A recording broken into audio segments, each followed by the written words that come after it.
Julio Bárbaro, ¿qué tal? Bien, bien. Pues siempre lo cargamos a Julio Bárbaro con la tarea imposible de explicar al peronismo. Yo decía una vez, los peronistas que son peronistas son. Los que no somos peronistas nos pasamos la vida explicando al peronismo y no conseguimos explicarlo, ¿no? Yo siempre digo que es una etapa de la historia. Los que estaban afuera, que eran los cabecitas negras y los inmigrantes y los hijos de los inmigrantes, ingresan a la historia con Perón. Cuando eso se consolida, ya está. Cuando Perón viene y dice, peronistas somos todos, se acabó. Lo seguimos usando porque en alguna medida no fuimos capaces de construir. En eso yo coincido con Margarita. Creo que ella tiene razón que el radicalismo es menos responsable, tuvo menos... Pero peronismo y radicalismo son dos referencias al ayer. No sirven para definir el mañana. Y creo que la gran masa de los jóvenes está en el después. El más peronista de los capitales era Pino Solana. ¿Quién le va a discutir? Que fue el que elige el general para que le firme su historia, su pensamiento. Sí, pero ya está en UNED. O sea, está en todos lados. Y el radicalismo un poquito también. O sea, ya somos después. Por eso más que... la historia, en verdad, yo lo viví así, ¿no? Cuando era muy joven. El peronismo fue una innovación total. Y el radicalismo se vio afectado por el mimetismo que le producía el peronismo y se metió a hacer un peronismo light, digamos, y también perdió el camino. Por eso los conservadores odian a los radicales y no a los peronistas.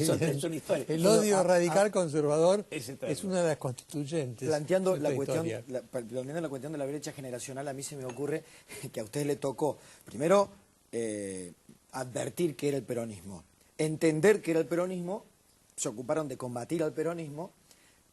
Creo que a nuestra generación nos toca, en todo caso, que ya no entender al peronismo, sino tenemos de hecho los retazos de lo que es el justicialismo. Y me parece que lo que tenemos que hacer, al menos desde aquí, Julio, y es lo que me planteo, es interrogarlo. ¿A dónde quieren ir los que se dicen peronistas? ¿Qué quieren hacer de esa herencia? Yo digo hace tiempo que el peronismo fue el gran paraguas debajo del cual se cobijaron los ambiciosos. Si uno quería llegar, se tenía que decir peronista. Se fueron con Menem. Ya está. Digo, eso en alguna medida fue dañino a la memoria de Perón. El sueño de Perón era que... nunca soñó que el Papa dijera ser peronista. Ya está todo cumplido. Entonces, es lo que faltaba. Es lo que faltaba. Es lo que faltaba. Y que Nelson Castro tenga el diálogo que tenía con usted, que yo lo escuchaba. Digo, y ya está, peronistas somos todos. O que lo llamara por teléfono a usted el Papa. Son cosas que pasó. Lo del peronismo pasó. Hágame un paréntesis con eso. ¿Cómo es yo que...? creo... Usted no me diga que me lo toma tan tan livianamente, que escuche un mensaje telefónico y de pronto estaba el Papa. ¿Cómo fue eso? Yo tuve una gran amistad con él, tengo cartas personales manuscritas, bueno, es otra historia. Digo, creo que el Papa, si para mí... Sí, pero también, pero me salgo de eso y digo... ¿Qué mensaje le dejó? Ninguno. Creo que lo que importa, para mí el Papa en alguna medida es la reivindicación de la caída del muro de Berlín en el sentido de la muerte del materialismo, como concepción. Y en eso sí me parece importante, porque es la reivindicación del espiritual sobre lo material. Hasta estos tiempos, el espiritualismo retrocedía y el materialismo lo despreciaba. Ahora ese ciclo gira. Y entonces, digamos, hay un cuestionamiento distinto. Y lo que más me asombra del Papa es cómo impacta a los ateos. Es decir, para mí lo más jugoso fue el diálogo de Mujica, del presidente de Uruguay, con el Papa, porque son un deísta y un ateo que encuentran en la humildad y en la reivindicación de la sabiduría una enseñanza que no había en el consumo o en el éxito económico. Claro, y evidentemente yo creo que con el Papa, o a propósito del Papa, la palabra espiritualidad y espíritu ha vuelto a tener vigencia. Eso es lo que cambia. Si uno decía que era espiritual, le decían, pero vos... ¿no? Y ha vuelto a ser respetada por los que son ateos. Y en el fondo empezamos a lo importante, que es respetar la fe del otro. Y esa fe le da a la sociedad cosas muy importantes. Me parece que en ese sentido el Papa es el testimonio, no es la ideología. Yo no hablo de los pobres, yo soy solidario. La ideología no alcanza para definir nada, porque yo puedo ser de lo peor y decir que estoy con los humildes, eso es una Y frase. a propósito de eso, ¿qué opina del uso que le dan ciertos peronistas al Papa? Que no está mal, que en el fondo, digo, él está por encima. No, Me no. parece, Él lo saquemos. Y Si después- hablo de los de aquí. yo no lo haría jamás. Punto. Por eso me callo, me parece tendría que ir, ¿no? Y me parece que es la relación personal y la relación que uno tiene con el pensamiento y con la fe, no con el uso. Me parece A que mí eso- me intriga algo, Julio, ya que estamos, hablemos sobre esta meticulosidad del Papa no interviene, no quiere intervenir, no quiso intervenir en la política este año, claramente, más allá que le robaron una foto en Brasil con el candidato Insaurralde, pero sin embargo da gestos personales de seguir atentamente la política. Está bien, pero esa misma foto rodada yo no la criticaría, porque ¿por qué voy a criticar que tomen un símbolo que también lo suman ellos? En el fondo, esto es lo mismo que Perón cuando los no peronistas lo defiende. Creo que la idea de universalizar abarca que yo no me sume a esa crítica. Es detalle, pero es tal cual. Entonces, el que se quiera sacar la foto, que la saque. Si total, todos entendemos de qué se trata, Sí, ¿o no? Acá por lo menos sí. Entonces, yo creo que lo de fondo, cuando se da lo del Papa, se da la reformulación de la política. Y yo digo lo de la caída del muro, porque la caída del muro es la terminación de una concepción de un marxismo que avanzaba. Ahora, ¿cayó el materialismo? No cayó, ocupó un lugar que sabe que participa con la espiritualidad, pero que no es el que la derrota. Claro, en verdad. Bueno, pero hablemos del reordenamiento del peronismo, que de ahí salimos. Yo creo que el peronismo, para mi gusto, yo estoy con de la Sota. A mí me interesa el reordenamiento de la política. Digo, me interesa o Wiener o de la Sota, porque los veo con más contenido. Necesitamos una politización que nos dé candidatos que los pongamos a la par de Bachelet, de Lula, de Tabaré. Digo, candidatos de más núcleo pensante. Y no me tiro contra nadie.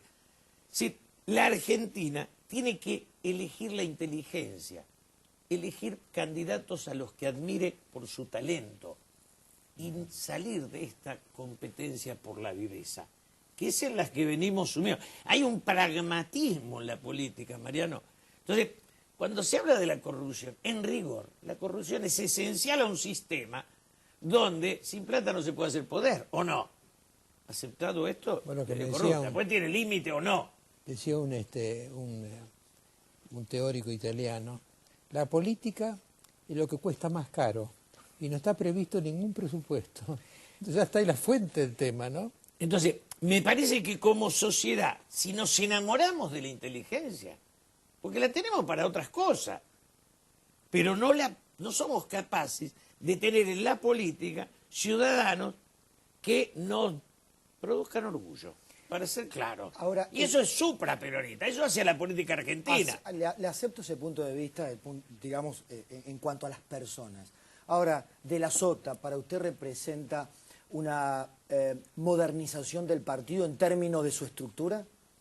Quizá no todavía, pero representa una riqueza conceptual política que y Wiener son los dos que vienen en mi generación como sólidamente formados.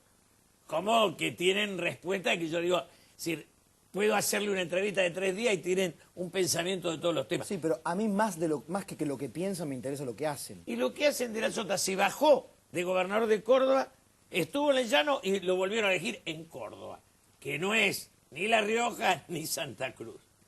Digo, eso, y Wiener en Santa Fe. O sea, son dos gobernadores de provincias pesadas y han sostenido en esas dos provincias que después de Buenos Aires están ahí nomás.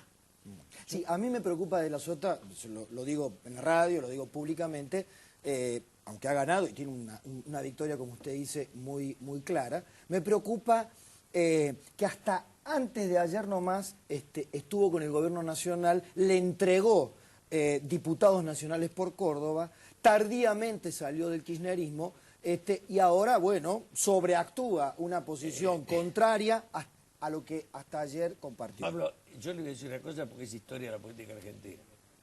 El poder se hereda del poder. En la Argentina el poder no salta al no poder. Y esto es así por regla que impusimos nosotros. De las otras ya salió y peleó. Cuando usted iba a la provincia de Buenos Aires, el único que había salido a pelear intendente era Jesús Cariglino. Había ido solo. Sí. Digo, yo por eso respeto a Cariglino porque fue el primero en ir solo contra el mundo. Ahora, festejo que vayan lo que van, ¿eh? No digo que, si a mí no me importa a qué hora, me importa que la historia cambie, sí, que haya refresco político. No, a mí tampoco me importa pasar solo por una cuestión de pasar factura, Claro. pero sí me interesa para adivinar los movimientos futuros. El peronismo va a tener, para mí, en Scioli y de la Sota, dos candidatos fuertes. Después, Taramasa, que es lo que viene, punto. ¿A Massa qué destino le adjudica? Yo no soy crítico para eso. A mí no es la política que No, yo pero haría. desde el olfato peronista. Yo no iría con Massa.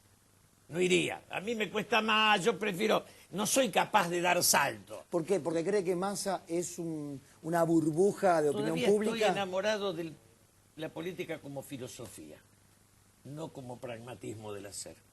Y la vivo como concepción de la Argentina en el mundo. Y bueno, me enamora eso, no los Y critico. cuando se enamoró de Kirchner, ¿qué lo enamoró? ¿De qué? Yo tengo dos errores en mi vida, que son Menem y Kirchner. Bueno, no son pocos, le digo. Mire, yo con eso ya... Ya me puedo ir al infierno Sí, derecho bien.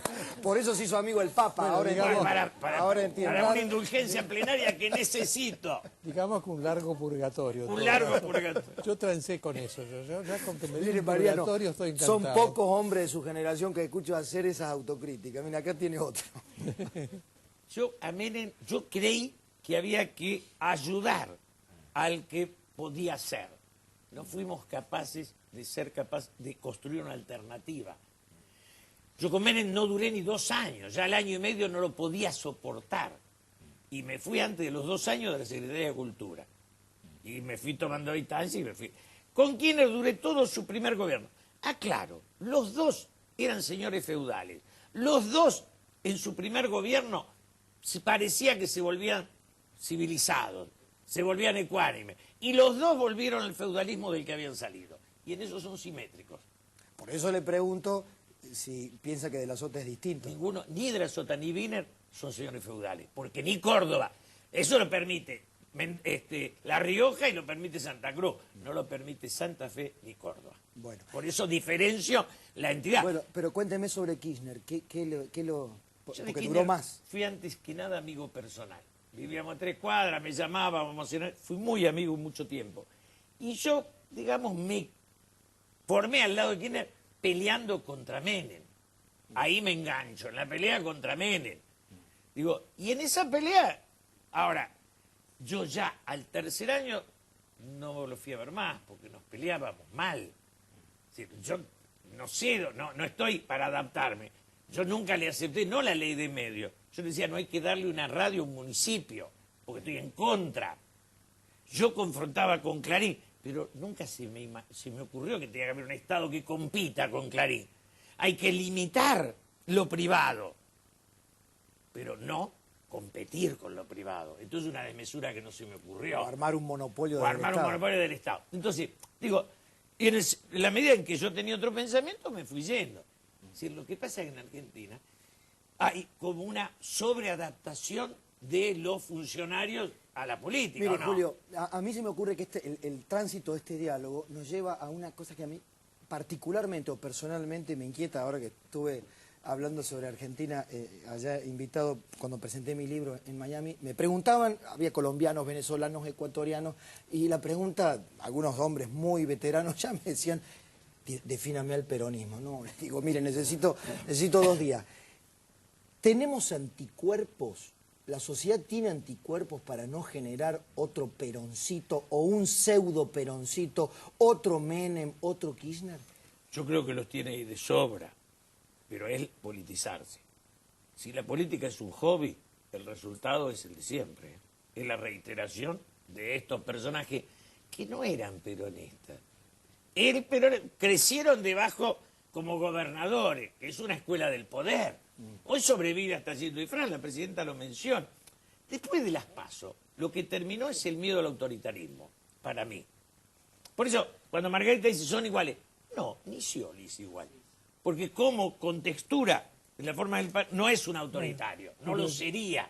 Digo, no hago una defensa de Scioli, no es un autoritario. Ahora, Julio, yo creo que estamos viviendo un momento muy importante en Argentina, porque había un proyecto de reelección indefinida que nos asustaba, que se sepultó. Está. Es decir, ahora somos una república en serio. Sí.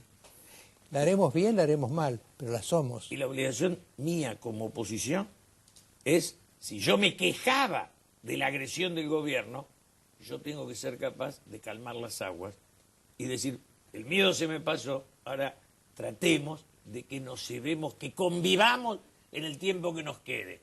Y esa es mi obligación, no salir a ladrar igual que los demás. Si me quejo de la agresividad, tengo que bajar la mía. Me parece imprescindible. Julio, muchas gracias por esta conversación. Gracias a usted. Gracias.